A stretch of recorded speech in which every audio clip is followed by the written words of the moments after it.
So welcome one and all. I'm dedicating the Shiur Nishmat Saba Timorati Chava Bracha Bat Ben Sion Halevi and Sham Shav and Aliyah. And I normally give this Shiur on my house on the first night of Chanuka, but alas, this year I will not be here. So 8 days of Yom Haatzmaut, and the cover I guess gives away where my thoughts are, what I'm considering at a time like this. I want to try to understand really in the Torah of my Rabbi Rav Lichtenstein Zatzal is an understanding of the significance of Hanukkah as a holiday. Hanukkah and Purim, two holidays that we have both fairly, even though Rashi, right at the beginning, page 2, Rashi says, my Hanukkah, when the Gemara will ask, well, what is Hanukkah? Like, what is the reason for it? Rashi will ask, Al Ezenes Kavuha, upon which miracle was it established? Everybody knows the two Nisim, the war, and then the miracle of the cruise of oil, the Nes Pach Shemen. But Rav Lichtenstein points out that many times in Tanakh, you have stories of miracles. Throughout Jewish history, the miracles all the time. You don't have a holiday, every time is a miracle. And there are many stories in Tanakh, many of the books of Tanakh, we study it together very often in the shul. There are wars in Tanakh. You don't have a single war in Tanakh that you made a holiday over, except for Purim in Tanakh. Yeah, but nothing else. There were many wars against the Plishtim, and there were wars of conquest by Yehoshua, and there were wars against Moab and Ammon and Aram. There were always wars in the ancient Near East. They have a holiday every time. So Rav Lichtenstein wants to try to understand this idea against the backdrop, first of all, of Hanukkah and a little bit of Purim as well, and see some of its applicability maybe for our time as well.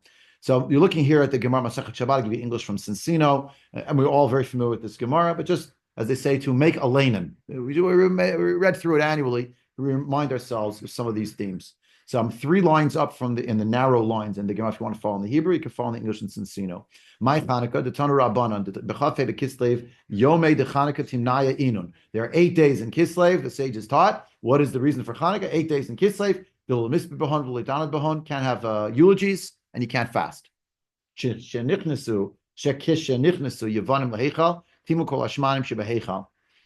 the Greeks went into the sanctuary, so they defiled all of the oil that was in the sanctuary. When the kingdom of the house of the Hasmoneans, the Chashmonaim, was able to overcome them, and they beat them, they triumphed over them.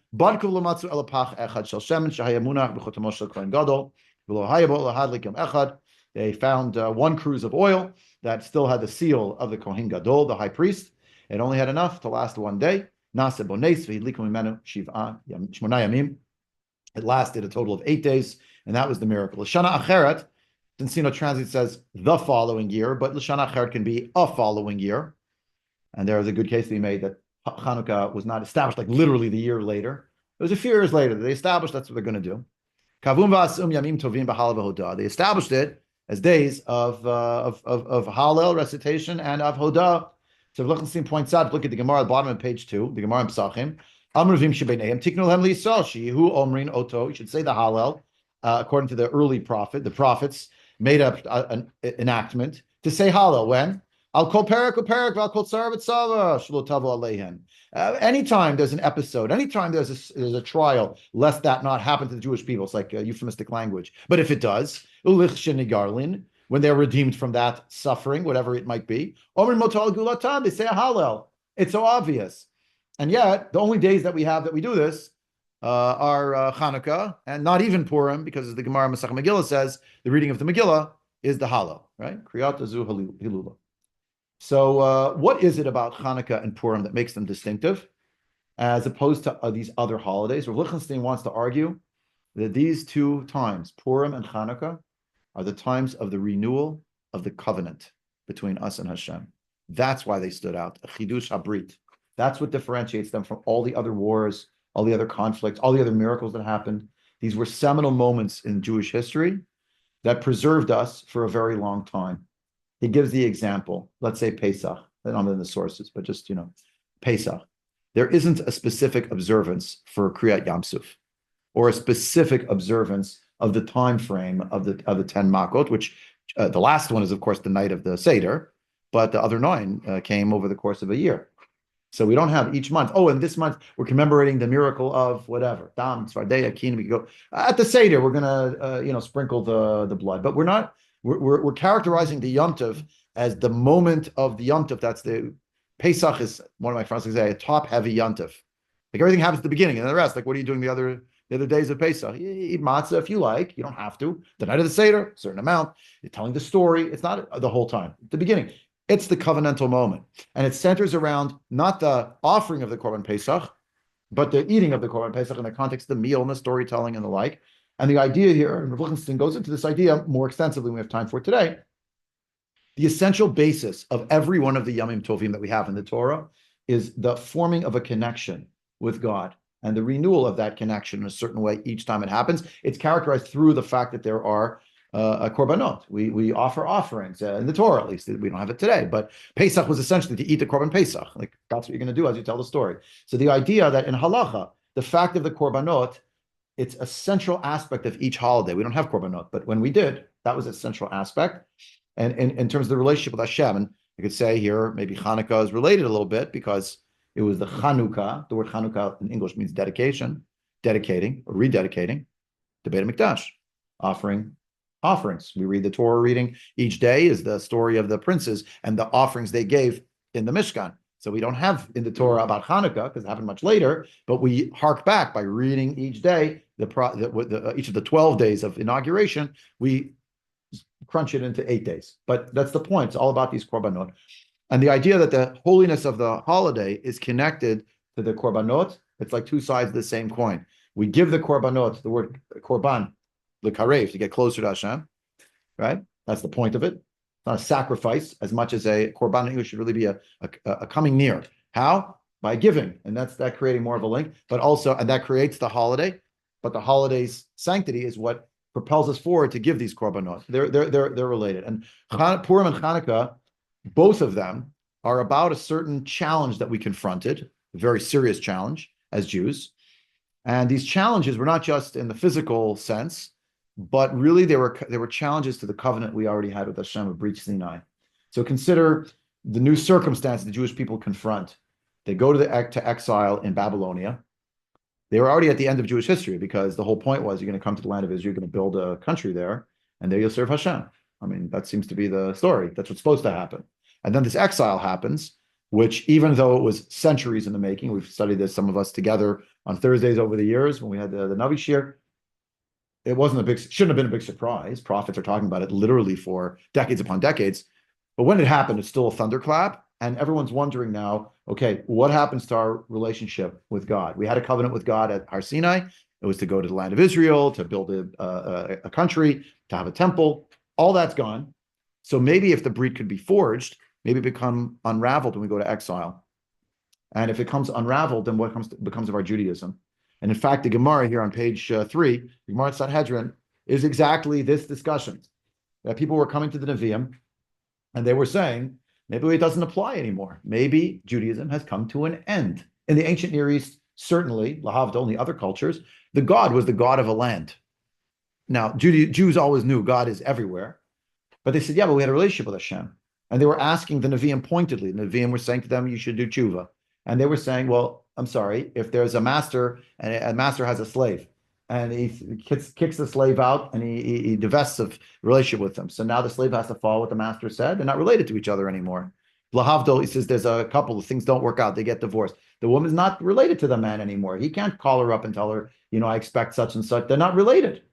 So they said, we got divorced from Hashem. Or rather, he divorced us. He chased us out of our home together. He decided we shouldn't live together, or he's not our master anymore, maybe. And they were saying this to Nevi'im. Part of what the Nevi'im are struggling with, Yechezkel particularly, but also Zechariah and others, is to remind the people, no, your relationship with Hashem endures even in this place. Now, that was the beginning of the exile, that was happening, the early years. But the years turn into decades. And eventually along comes Achashverosh, who simply overtakes the Babylonian Empire, as you will recall. The Jews don't move. The government around them moves. And suddenly they're confronted with a culture. It's many decades later. In fact, the Gemara Megillah will describe that somehow Achashverosh is calculating. Prophet Yirmiyahu said 70 years, and I think 70 years have come and gone. He was wrong, but he said the 70 years have come and gone, so the Jews aren't going home, so now I can make parties. I wonder when I read that Gemara if it's not imputing to Achashverosh. I'm not saying he didn't have his own Goebbels calendar. It's just that we know that that's very possible. Non-Jews know the Jewish calendar, and they use it and abuse it. They're very adept at that, sadly. But I wonder if there weren't Jews who were also saying, like, okay, the 70 years came and went. I saw on the books it says 70 years we're going home. We didn't go home. Nothing miscalculated. In the end, it really was 70 years. 586 BCE, the temple's destroyed. 516 BCE, it's reinaugurated. But it's going to happen. It's not gonna. So there's a certain idea when Shushan arrives, and a culture of parties, and it's a culture where everyone's cosmopolitan.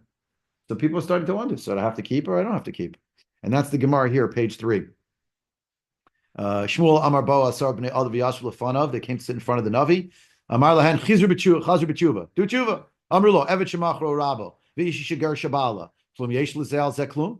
They don't have a relationship anymore. I don't have to do anything. Amar Lo HaKadosh Baruch Hu Navi.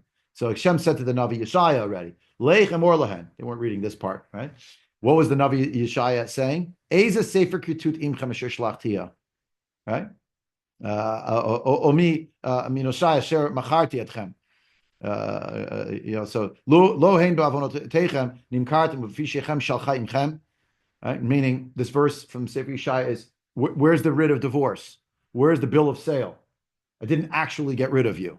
I threw you out of the land to punish you, but I'm still have a relationship with you, says Hashem. And the Navi was told, go tell them to read Yeshaya. They're not reading that book. They're busy reading other books, and they think that Judaism's over. David Avdi, Nebuchadnezzar Avdi. How come there's a reference in Sefer Shmuel to David, my servant, and then it says Nebuchadnezzar, my servant? So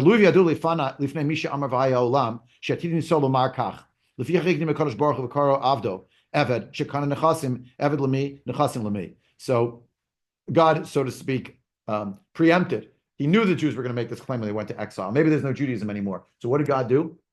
He established a situation where not only was King David called the servant of Hashem, but Nebuchadnezzar, that's the king who exiled them to Babylonia, is also called the Eved Hashem. And therefore, if Nebuchadnezzar is a servant of God, then if Nebuchadnezzar as a servant of God acquires the Jewish people by taking them away, so since he's just a servant of God too, so God's still the master over his servant Nebuchadnezzar, who's the master over the Jewish people. The point is, Judaism didn't end. That's the point. And therefore, Lamar Kach Vichach Hiktim HaKadosh Baruch Hu Kara Avdo Eved Shekana Nechasim Eved Lemi Nechasim Lemi. So if the slave will go and acquire goods and wealth, who will they belong to? It belongs to the master, right? And a verse from the book of Yechezkel: V'haluleh aruchachem haya lo tiyeh asher atem omrim niyeh kagoyim k'mishpachot ha'aratzot l'shered eitz ve'even. You think should it come into your mind that you're going to think that now you've gone out to exile, so you're going to be like the rest of the nations? You're going to worship wood and stone? No way, right? With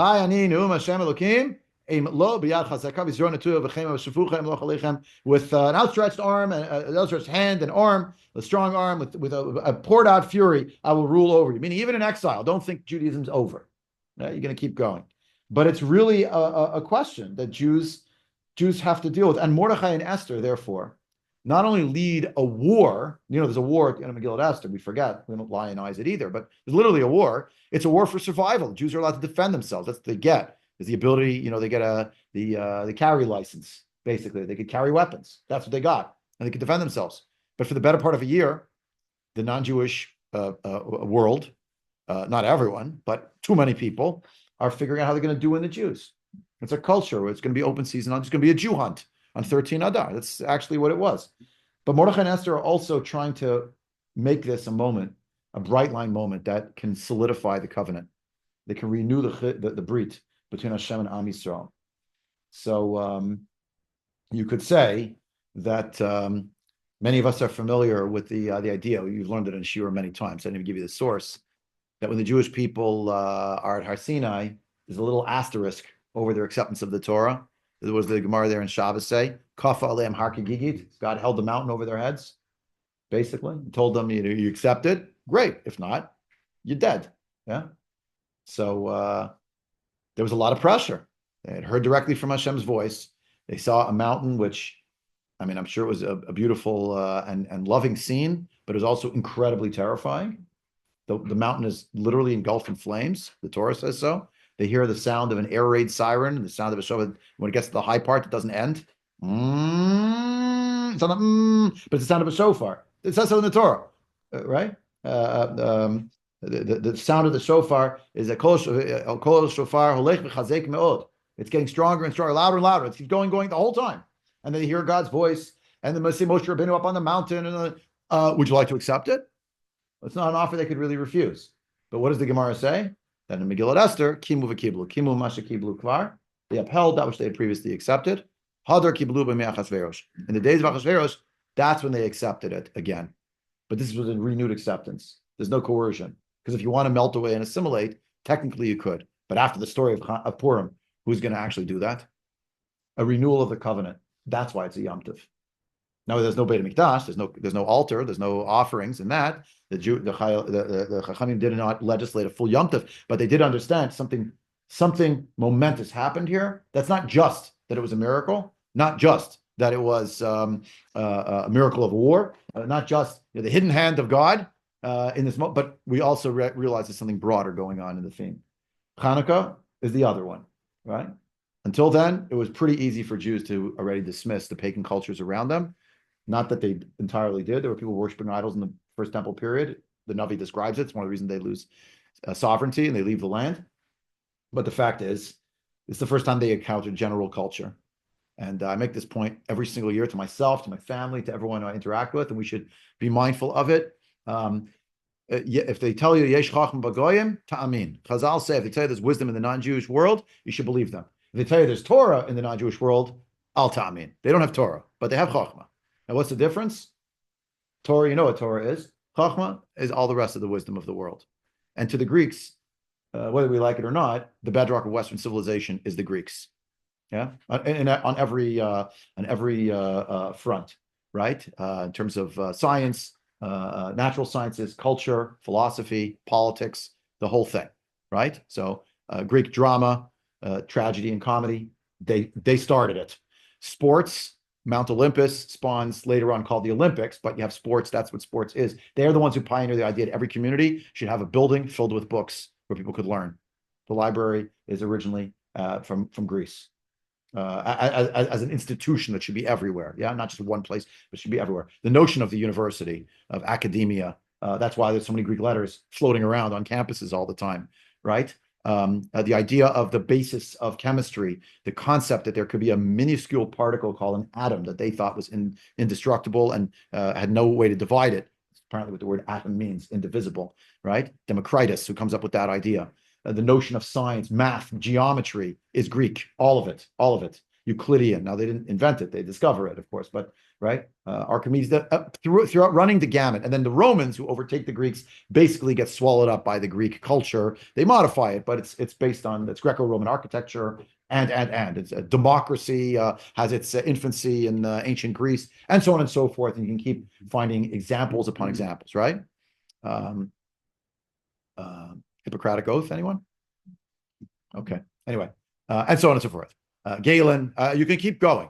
It's astounding, right? Now Jews have to confront this, and the confrontation here is a series of questions. We're back in the land of Israel, but the prophets never came back. We're back in the land of Israel. We didn't have a temple standing, but so what? Nations came and overtook us. We weren't strong enough.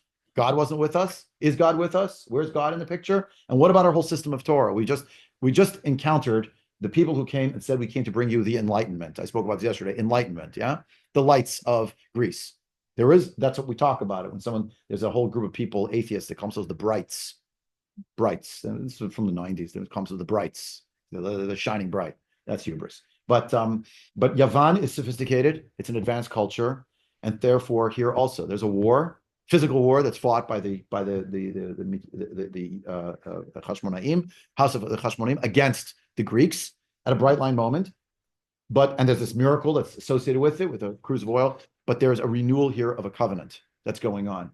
And that renewal of the covenant is a covenant between Hashem and the Jewish people. And it doesn't even have psukim to rely upon. It's even farther away. And when you realize this, Chanukah and Purim, in Purim, Lech knos et kol Yehudim.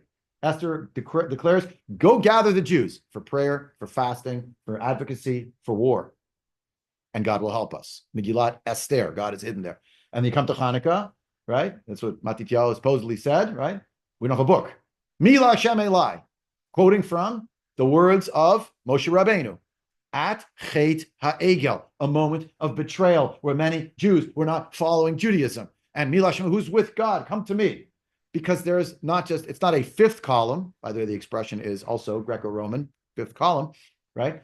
Marked in columns, etc. But there's a whole swath of Jews, not a few of them, who are already so sunken into the Hellenized culture that they're making the case from the inside, from within inside the house of the Jewish people, that Judaism is always nice, it got us this far, but now we're enlightened, we don't need all that. So the nace is not just the wars, is not just, it's what happens after. It's a renewal of the covenant of Jewish people saying we're in a relationship with Hashem, and that relationship is enduring. Now that carried us for 2,000 years of exile. It really did. Purim and Chanuka, 2 times where we reestablished a relationship with Hashem. We remembered Hashem is with us. Rav Lichtenstein, in his article, he writes this, which is in a Yom Haatzmaut volume. Actually, I've carried this for like a long time, but this is the year to talk about it. He says, I'm going to write the next thing. Bechil Ra'ada. I'm shaking and I'm trembling as I write it because I think I'm right, but I really don't know. And I'm going to tread into territory that, basically says maybe dangerous, but I'm going to say it anyway. See, the Jewish people were carried for many, many centuries on the back of Purim and Chanukah, 2 holidays that got us ready for exile, that really reminded us that even when times are tough, we're with God. Came the 19th century, and you had mass secularization. Many, many Jews, unfortunately, by the 20th century, a vast majority of Jews who no longer keep the Torah, who don't believe in Shemiras Shabbos, who don't keep mitzvahs, and in some cases, ideologies that arose by Jews, for Jews, that preached to them incessantly that to be a good Jew is to be a good citizen of fill in the blank, Germany, United States of America, fill in the blank, right? Those are the 2 main hubs, right? In the case of reform, conservative Judaism trying to pull back, conserving Judaism, breaking away from Reform Judaism as more of a conservative. That's why it's called that, breaking away. Reconstructionist Judaism starting in the 20th century, in the early the 20th century, in the 20s and 30s, on the Upper West Side of Manhattan, a breakaway, by the way, from an Orthodox shul on the Upper West Side. That's another historical story, and so on and so forth, secular humanist Judaism, and so on and so forth. And you have this moment where there's a secularization at the end of the 19th century, beginning of the 20th century, where suddenly the world for Jews has changed internally so drastically that the majority of Jews would define themselves as more secular from the perspective of the Torah than they would religious. And there's really a great chashash when you have fewer and fewer Jews keeping the Torah. It's not to sugarcoat things that in the years past, in Europe that and before that, the Jews always were so observant. There were Jews and there were Jews. There were righteous Jews, devout Jews, and there were Jews. But the basic principles we understood. There's a Torah, there's a God. He gave us the Torah. All of that came into question in the modern era, and we were not inured to it as Jews, and we were deeply affected by it. And Lichtenstein says you could say almost there was a greater worry that there was a greater hester panim as a result, a greater hiding of the face of God, the countenance of God, taking care of the Jews, because we had left God en masse. That's just a reality of what happened. As Reb Sadigon points out in his Emunah V'Deot, I wrote it down. Ein umatenu uma ela b'torata. Our nation is only a nation because of our Torah. If we don't have a Torah, we're not really a nation. It goes by the wayside. And in that time period where the link between Bnei Yisrael and Ribono Shel Olam is endangered, in that time where the religious identity has been weakened, and in some case a new religious identity is rising up, which actually says you don't have to keep the mitzvahs anymore, right? You don't need to do that to be a good Jew and believe in God. If there is a God, if there's a Torah, if there's a Sinai, if, and all that's happening in that moment, a great light starts to shine. But it's a strange, odd, fascinating light. It's the light of a movement called Zionism. In all of that, somehow Jews started to wake up. And of course, if you know the story of the, Herzl's own involvement, he didn't found the Zionist movement, of course. It comes before in the earlier 1800s, the 1860s, 70s, 80s already. Chovevei Tzion is established. And he doesn't come around until the end of the 19th century, beginning of the 20th century. That's when it happens in Basel in 1897. It's because he went to the trial of Dreyfus. He saw a Purim-like trial, Jews on trial in France. That's what happens. He's a writer from Vienna. He doesn't speak Hebrew. He has a long beard because he had a Bohemian beard. It wasn't because he was a from man. Yeah. But something stirs within him, and the things start happening. And when you realize that this is happening, the Zionist movement arose. at a time of mass secularization, you can't argue that it's going to be a hitchadshut of the Brit Sinai. It wasn't. The Brit Sinai covenant, Har Sinai, of mitzvahs, etc. But Lichtenstein says, look, that Brit Sinai is so crucial, page 3 at the bottom, and it's a covenant that we have with Hashem. We don't have to read the whole thing. Well, maybe we will. Why not? V'atayim shemo tishmu v'koli u'shmartem et briti v'yitim li segula mikol ha'amim ki li kol ha'aretz v'atem tiyu lemamlachet kohanim v'goy kadosh el hadvarim asher daber el bnei Yisrael. Right? All of that's what you're going to go tell them. They're going to be a kingdom of priests and a holy nation. Do it. This is a covenant assignment. That's not what happened in the Zionist movement.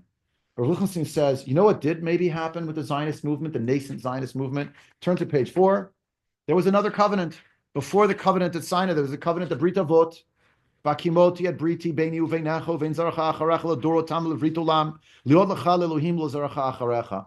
God says to Avram Avinu, I will establish my covenant between me and you and your progeny after you for all generations, an everlasting covenant to be for you a God and for your progeny after you. V'natati lecha lezaracha acharecha et eretz megurecha et kol eretz Canaan la'achuzat olam vayiti lahem lelohim. I will give to you and to your progeny after you the land in which you dwell, the land of Canaan, as an everlasting place that you hold. Right? There's a possession that's yours, and I will be for you a God. Notice it's not actually conditional. Shem just says, I'm giving you a big breed. I made a covenant with you. And perhaps, says Lichtenstein, perhaps that's what's going on. The Zionist movement, which was run mostly by secular people, was a harking back to a certain renewal of a covenant of the Brit Avot, even if it wasn't the Brit Sinai. And we see this renewal by the Tzioni movement. All of this was to restore the Jewish people as a nation at a time when the world was making a new deal with itself, one that was increasingly about liberalism and rationality and rational thought, which is positive in some level, but also very strenuous individualism, right? You were now a citizen of a country, name your country, you were a citizen, and your religion was sort of on the side. But the Zionist movement was reminding Jews everywhere, even Jews who were far away from Yiddishkeit, that, okay, but you're connected to the land of Israel. Lichtenstein says, I think that's like the Brit Avot, and the communism itself even was removing national identities, and not in the Western liberal sense, but in communism also get rid of all of that, the unity, without a particular identity as such. And we are asserting the uniqueness of Am Yisrael as a nation, as a family, right? And integrating that element of both of those cultures of those elements within Jewish culture, the Chidush HaBrit, as a national entity. And where does it all center? On Yishuv Eretz Yisrael. He does point out that all of this was happening still decades before the great inferno of the Shoah. But once the Shoah happened, how much more weakened was the sense of connection to Hashem? Many more questions that are not answerable by humans. Where's the Ribbon Shalom in that story? And Lichtenstein says, you have to think in the middle of the Tochacha, in the middle of the worst description in the Torah, of the worst possible thing. Page 4, V'zacharti et briti Yaakov et briti Yitzchak v'af et briti Avraham eskor v'aretz eskor. I will remember my covenant with Yaakov and with Yitzchak and with Avraham, and I will remember the land. And he says, look, I'm not going to tell you, no one understands truly the nature of the Shoah, even now. We're not going to try. But it was certainly a terrible thing. And it was certainly a thing that caused many, many Jews to question, what does it mean to be Jewish? And you would have forgiven all of the survivors if all of them en masse had moved to some island somewhere and said, we're out of here. We're not leaving. We're not leaving the world, but we're leaving Judaism and God and all that. He said, but there were so many Jews, religious and non-religious, who plodded on, who built lives for themselves, right? Who kept going from DP camps, came to America, right? But so many who went to the land of Israel to build the land of Israel. Please. Right here from our shul. Yeah. Yeah. Right. A great question. For sure. And Rav Lichtenstein is moving in a little bit of a different direction, which is, where was man? I can't answer even. Where were the Jewish people? Where's the Jewish neshama? Look at what's happened since. Look how many Jews came. We wish it would have been to sweetness and light in the land of Israel, but in so many cases, they came. Here's an M1 carbine, go into battle. Moriv Rav Yehuda Amital Zatzal, who worked with Rav Lichtenstein, they were partners. He literally lost his whole family. He came to Israel. He was a kid. He went to yeshiva. 45. He came, 46, 47. Give him a gun. Go ahead. He went to fight him because that was the reality. And when you read these psukim and you see, wow, even at the time of the Tocha, there's a Brit Avot, and Hashem's going to remember the Avot, the Brit Avot. Look what Jewish people did. At the same time, we're still asking ourselves, what about the other part, which Hashem told Avram Avinu, middle of the page 4, Ki yidativ l'mana sheyitzaved banav et beito acharav, v'shamru derech Hashem lasot tzedakah u'mishpat, l'mana vi Hashem al Avram et asher diber alav. The Jewish people are supposed to, we know they're supposed to follow, they're going to guard the derech Hashem, keep the Torah and the mitzvot, and so many Jews do, and so many Jews not yet, etc. But and what we read the second day Rosh Hashanah, Ko amar Hashem matzachim bamidbar am sridei charev haloch lahargio Yisrael. If nothing else, Ravaran, the fact that there is even a Jewish state, the very fact that Jews had somewhere that they could get to, is itself it's part of the process that's going on here, and therefore he says, what is the role of religious Zionism? To say that there's religious significance to all of this, to remind the secular Zionist culture and the religious culture that lacks a connection to Zionism, both, that we need to infuse a religious character and content into the society. It's really interesting because, when you say this, there's so many similarities between Hanukkah and Yom Haatzmaut. And that's why I called this year 8 days of Yom Haatzmaut. Because you don't have any eulogies, you don't have any, right. It's the 5th of Iyar. Right. And we come together. And this is the renewal of the covenant piece, though. There's many differences no still. Bracha. And no bracha, right? According to some, there's a machloket, there's a bracha, not a bracha. I know. But the fact that many survivors went to Eretz Yisrael and did not disconnect themselves from Am Yisrael, wherever they lived, is a huge thing. Yeah. And it's not the establishment of the state itself. It's not the fact that the people want to say that maybe the beginning of the Geula or something.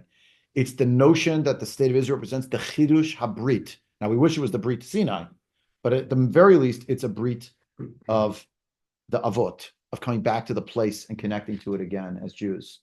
And if you turn the page, the Rambam, when he wants to describe the history of Chanuka doesn't even have a book, obviously. I mean, it has books. These are history books. They're not religious books. They're not part of the Tanakh. You should be aware. I say it almost every year.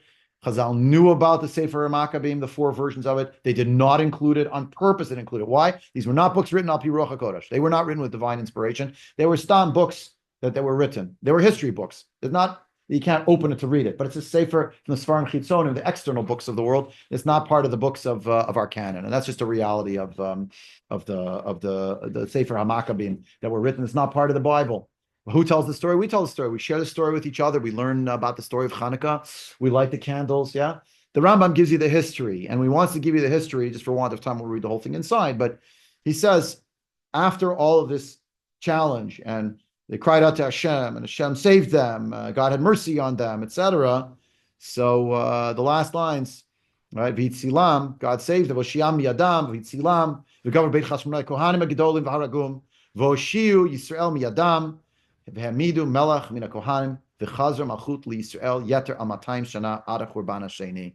The Rambam writes, and this becomes one of the reasons for the holiday, according to the Rambam, sovereignty returned to the Jewish people in the land of Israel for 200 years. One of the reasons the book of Maccabees is not in the canon for sure is because it's not written with Ruach HaKodesh. You know another reason? This Hasmonean dynasty is very, very checkered, challenging, corrupted.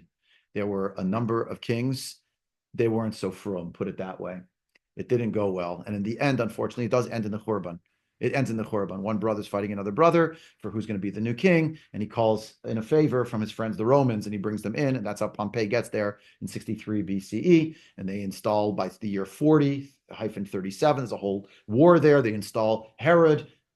Don't ask. It wasn't a good scene. The Rambam knows that.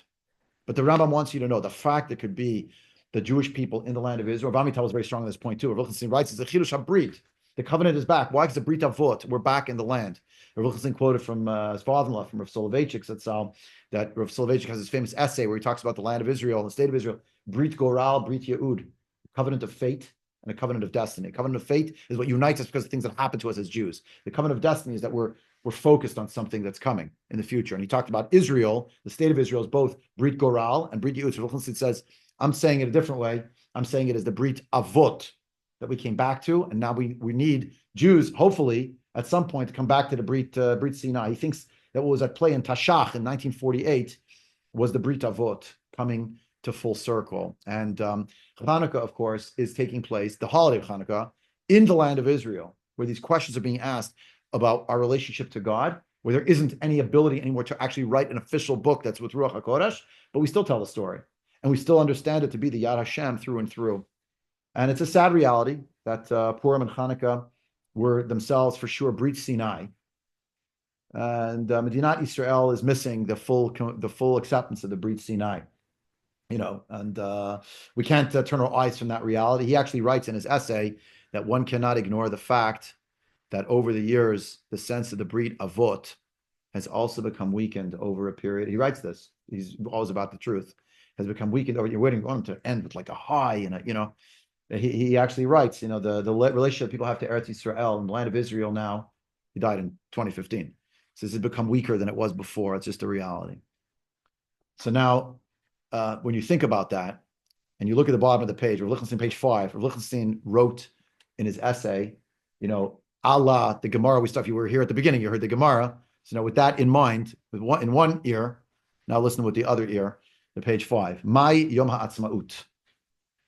Rav Lichtenstein wrote this, not in the Gemara. What is Yom Haatzmaut? The Tana Rabban Batroi, the later rabbis taught, Yom Chamisha Be'iyar, on the 5th of Iyar, not to fast, not to give eulogies, and not to fast on that day.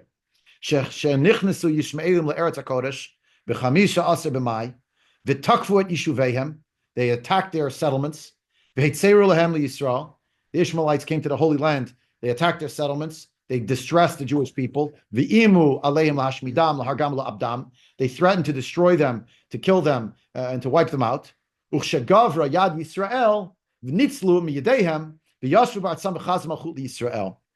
when the hand of the Jewish people became mighty, i.e., Hashem helped them, they were saved from their hands, and they sat in their land, and the dominion or sovereignty came back to the Jewish people, to the land of Israel. L'shana acheret, a year later, following, kavum v'asaum yamim tovim b'halal v'hodaya. They made them afterward as days of Hallel and of Thanksgiving, uvitzliat basar al gabe gechalim, and days of roasting meat on grills. That's what people do in Israel, right? Lahavdol. There's no mizbeach. So what do people do? They take a little thing they built. It's not an altar, Chalila. They take a thing. They go out to the field somewhere. And they build a little bama. A barbecue. And they put a little meat on it. Right? Yeah. That's what Lichtenstein wrote. In closing, I don't know who's going to write it. It's not going to be me, but someone's going to write it. Someone's going to write it. It's going to go like this. And it's not going to have an end yet, but it's going to say something like this. My milchemet simchat Torah. The Tana Rabbanan Batroi. B'yom Shmini Atzeret. Yom Sukkot Timnaya Inun. And the Shmini Atzeret, and the days of Sukkot, of which there are 8. Where one is not allowed to give eulogies and Sukkot, one is not allowed to fast. Nichnasu Yishmael L'Eretz HaKodesh. The Ishmaelites came to the Holy Land. V'takvu et yishuveihem. They attacked their settlements. V'timu et benotehem. They defiled their daughters. V'hargu v'chatfu anashim nashim v'taf.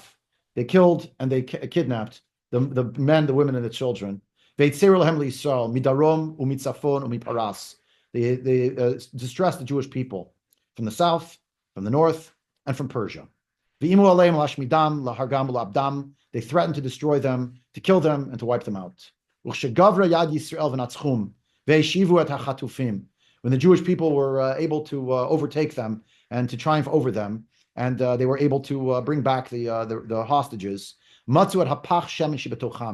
they found the cruse of oil that was within each of them. And they were able to reignite their souls within. L'shana acheret. And so in a forthcoming year, kavum va'asaum yamim tovim b'halal v'hodah. They would establish these days as days of holiday, of Hallel, and of thanksgiving to Hashem. Hasn't been written yet. Well, it's only in my handwriting on my notes. And I dedicate this shiur, in memory of my Bubby, Allah Shalom, who was born in Montreal, Canada, who died in Montreal, Canada. And I spoke to you today about holidays in Shushan and in Modi'in. One is in Shushan, it's Purim, and the other one is in Modi'in. And I'm proud to say my Bubby's daughter, my mother, she live and be well, my father, they live now in Modi'in. And I'm very enamored of this idea that there's 8 days of Yom Haatzmaut that are going on. We don't see the end of it. It's excruciating. There were many, I talked to you in shul already on Shabbos, many losses during Chanuka. Many Jews were massacred in Chanuka in the days of the decree. We're sad about those losses, and we understand something bigger, and there's some room for celebration. It's hard for us to see it now, as it would have been hard for the Jewish people at the moment, even when they came in for the day of Hanukkah, because the wars continued after the day of Hanukkah, a few more years. And God willing, we should come to those days as well. And forthcoming essay that I have, hopefully it's going to be published in a magazine, where I'm talking about the October 8 Jews. The October 8 Jews whose neshamas were reawakened by what's happened here. We have this bizarre phenomenon. I saw it myself in a base in the south, in State Teiman when I was there. I see a guy walking, a chayal, and he's wearing tzitzis, and there's no yarmulke on his head. So I said to one of the chayalim, I don't know that guy, but can you go over to, do you know him? He said, yeah, I know him. You go tell him his kippah fell off. He said, it didn't fall off. He doesn't wear a kippah. So it means he doesn't wear a kippah. He's not dati. He's not dati. He's wearing tzitzis. Everybody's wearing tzitzis. Yeah, many people are wearing tzitzis. Many of the men, many of the women, they don't keep this mitzvah, that mitzvah, kosher restaurant, maybe kosher, and then suddenly everyone's making challah. Massive thing. 4 weeks ago was the survey in Israel, came out that more and more younger Jews now became suddenly more religious. I mean, it's a spectrum, yeah. Now, is the war won? The war is not won. Is it everybody so from? But there's something happening here, yeah. And we're thinking about this idea, and the idea that there's still a Pach Shemen, and it's still going to be renewed in the land of Israel, in the state of Israel, and that we're celebrating 8 days of Yom Haatzmaut now in Chanukah to thank Hashem, even if it's flawed, even if it's not perfect, even if there's so many challenges ahead, that we're lighting the lights 1, 2, 3 in ascending order. Chazru v'chazru malchut Yisrael yetar 200 shana ad churban hasheni. So v'chazru malchut Yisrael ad biad goal tzedek. Amen v'amen. That's all we have time for today. I wish you a great day. A happy Chanukah Sameach, and Lili Nishmat Saba Timor Tichava Bracha Bat Betzina Lev and Shom Shavan Aliyah, and wish everyone all the best. Chanukah Sameach.